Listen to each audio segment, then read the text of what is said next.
French onion soup. So what we're gonna do is start with a couple of fat handfuls of our dry porcinis. They smell so good and earthy. They're really sexy, okay? Then we're gonna add in a couple of quarts of stock. And we're gonna let this reconstitute. We're gonna bring the mushrooms back to life till they're nice and tender. And then we're gonna throw this mixture with our big fat spoonful of demi-glace, cook this all together till the mushrooms are tender. Then you're gonna throw it into your high-power blender or your food processor and whiz it up.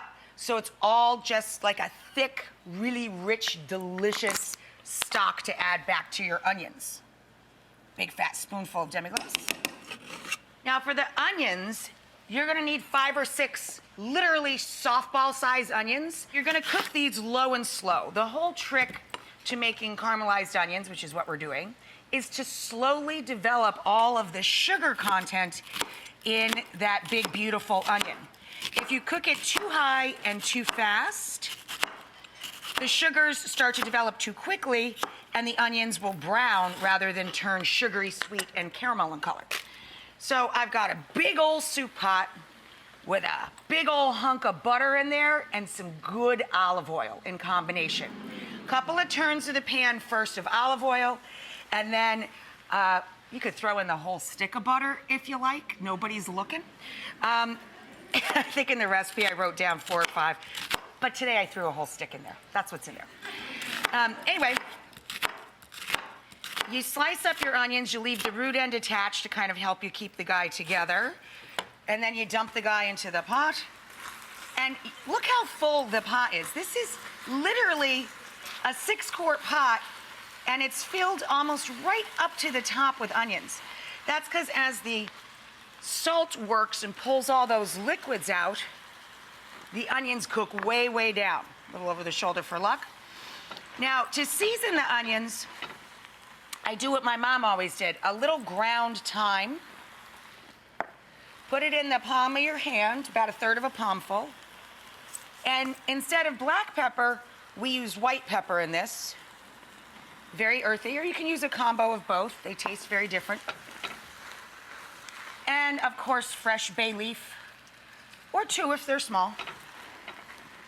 Cook them low and slow until they're this color, okay?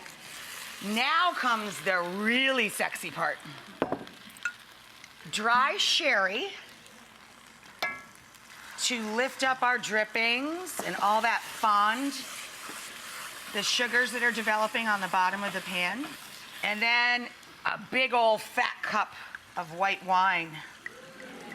Yes. The croutons start with day-old or stale bread. This is just straight up baguette. I cut it on an angle or on a bias.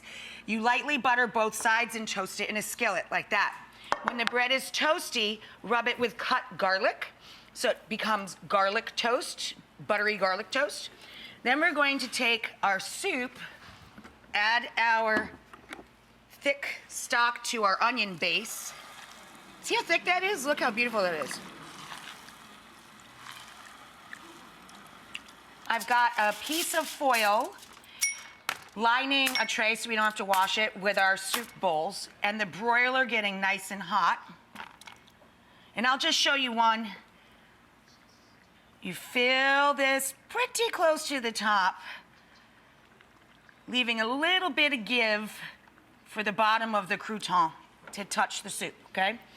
Now these might hang over your side a little bit, but you put a couple of your toast in there. And then this is Gruyere cheese, okay? And I ridiculously mound it.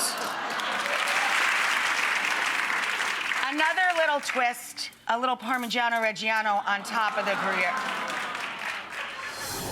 Okay, here is the mountain of cheese.